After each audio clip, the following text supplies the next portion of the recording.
I fucked up.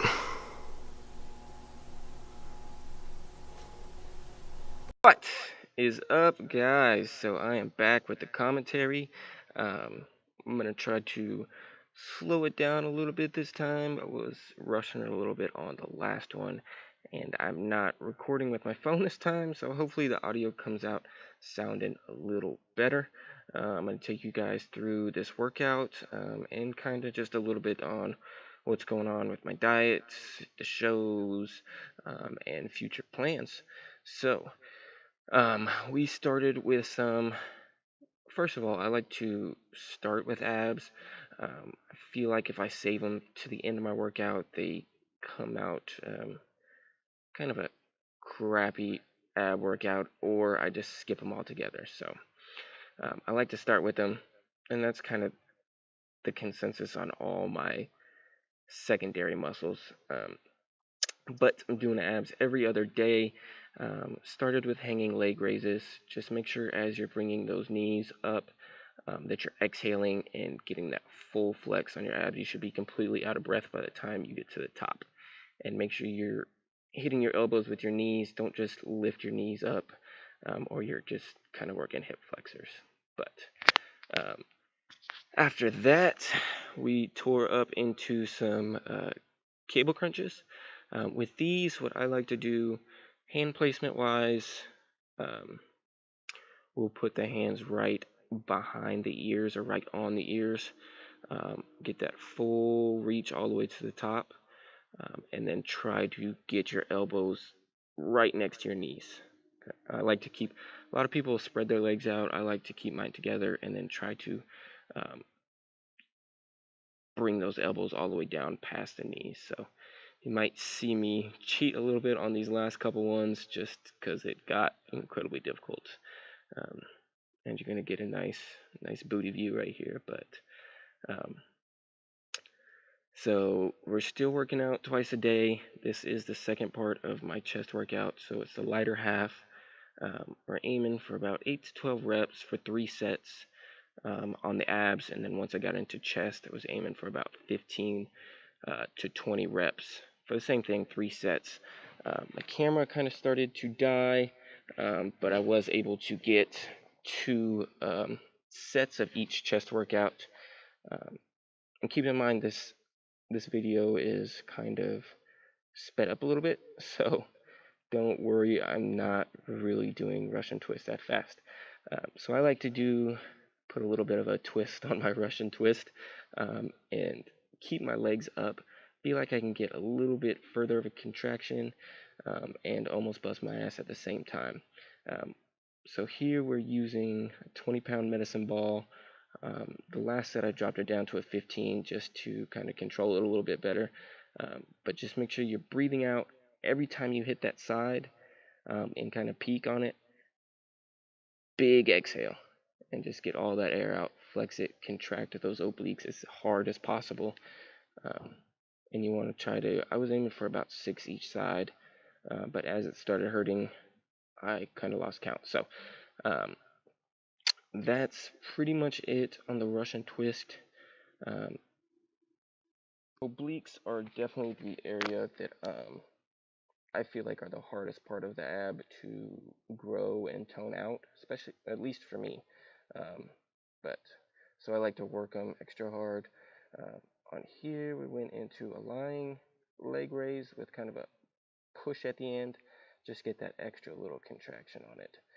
These definitely kill. I usually break these up, not really into reps, but into time. I'll hit it for 30 seconds, 30 seconds off, 30 seconds on, and so on and so forth. And 2, you can do all these exercises in a giant set fashion, which is what I'll do sometimes. If I'm really in a hurry, I'll just go from hanging leg raises to cable curl to Russian twist to lying leg raises. I'll just split it up like that. But yeah, so far so good with the diet. We're 12 weeks out in 2 days until the April 15th show, the Jade Cutler Desert Classic. I'm starting to realize that I'm not going to have to diet as hard for this one. just mainly because my bulk was so, I kept it very lean and very clean. So I didn't put on too much fat mass, put on a lot of muscle, but not as much fat mass. So I'm not going to have to diet hard as last time. So that should keep me a little sane. Last time I did it all by myself, so I ended up cutting down a little bit too early. I was ready for that last show probably about a month out, and then everything after that was just muscle loss. Um, so we're going to really focus on maintaining that strength and trying not to lose too much muscle. It's inevitable, I feel like, to not lose some.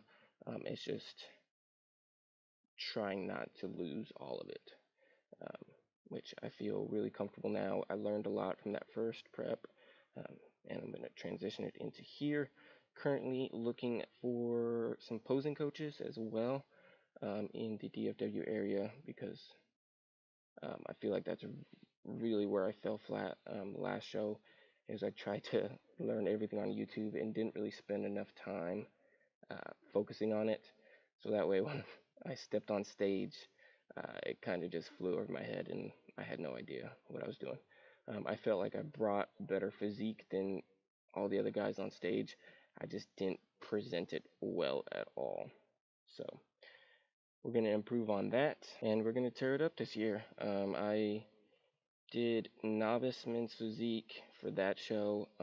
This show, I think I'm going to do novice men's physique and open men's physique, um, just to kind of get a little more exposure. Last time I just did novice, and I felt like I sat around 95% of the day and was on stage for 10 seconds. So I want to kind of have a little more fun with this one, and I'm going to do both, kind of cross over into both of them.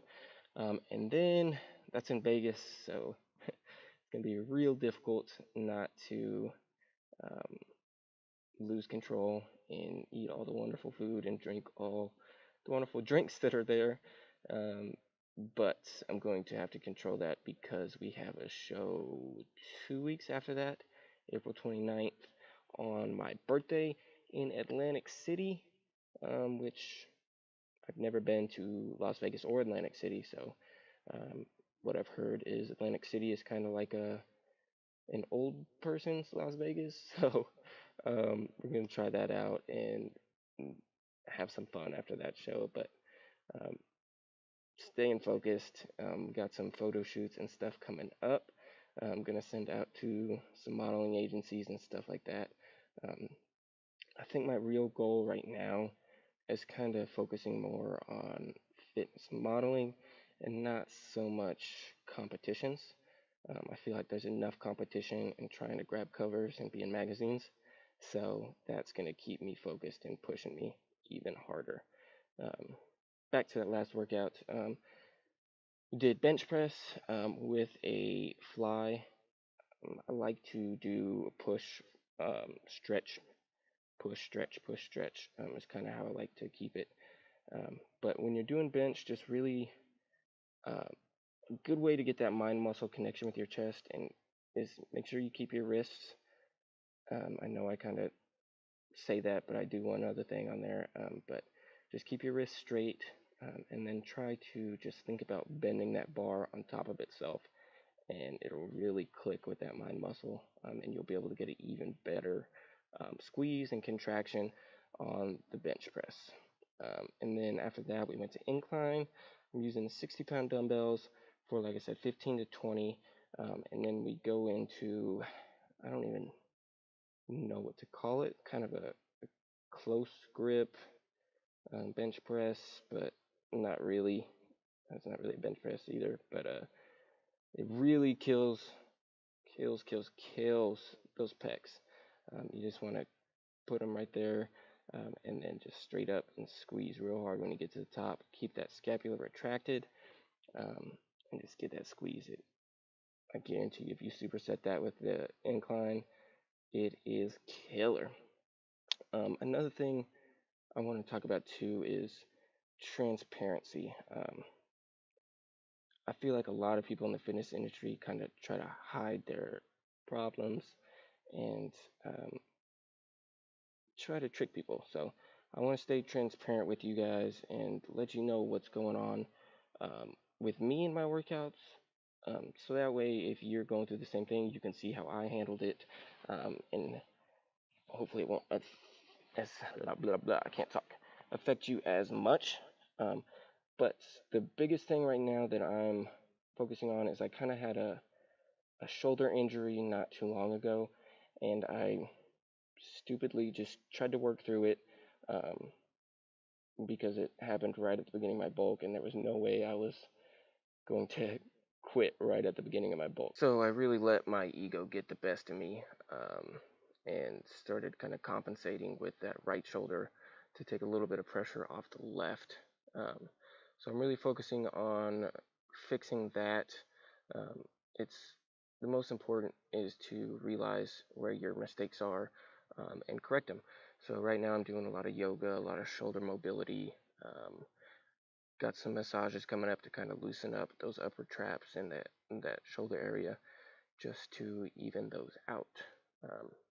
But my finisher, I do decline bench for about 6 to 7 sets, and at the end of each set, I shave off 1 10-pound all the way till I get to the bottom. The most satisfying thing ever is when you have 10 pounds on the bar and it feels like the heaviest thing on earth. So I'll throw that in at the end of all my workouts, well, all my chest workouts, I guess. But that's gonna be it for this commentary, guys. So I hope y'all guys enjoy the rest of the video. And don't forget to like, share, and subscribe. I love you guys. Oh, and one more thing before I go. Big shout out to Caleb in Gold's Gym Waxahachie for always letting me stay a little bit late and finish my videos. So thanks a lot. So what I think happened was it was already broken before, but last night when I threw it into my gym bag, I think it bounced off of one of the plastic tubs, maybe my amino tub that I have in my gym bag, and completely shattered it, and now it won't even come on. Well, it still lights up, but instead of everything else I'm gonna do today, we're gonna go try to get this fixed. And I really hope I don't have to buy a new one because I haven't backed this one up in like 4 months. So, but first we're gonna go eat and shower. Alright, so physique update.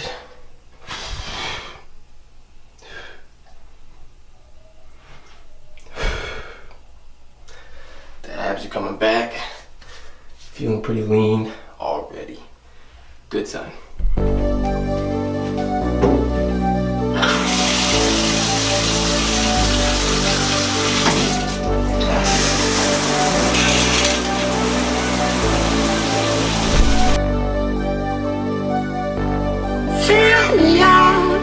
With your smile, now the sunshine brings the light. Fill me out with a flame.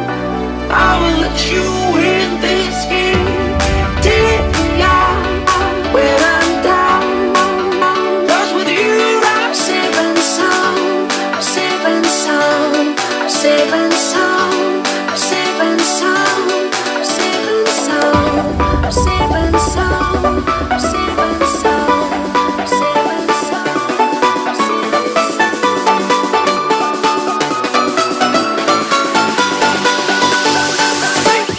Bring that beat back.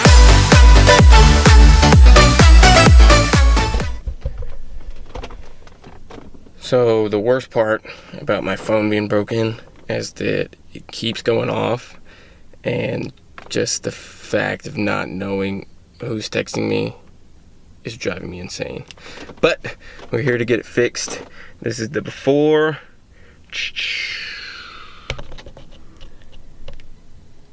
And boom. Just like that. Good as new. Serious lifesaver. Because I would have lost all my contacts because I haven't backed this thing up. So, and Verizon would have been like $400 for repair. $150 working, like a charm. So, thank you.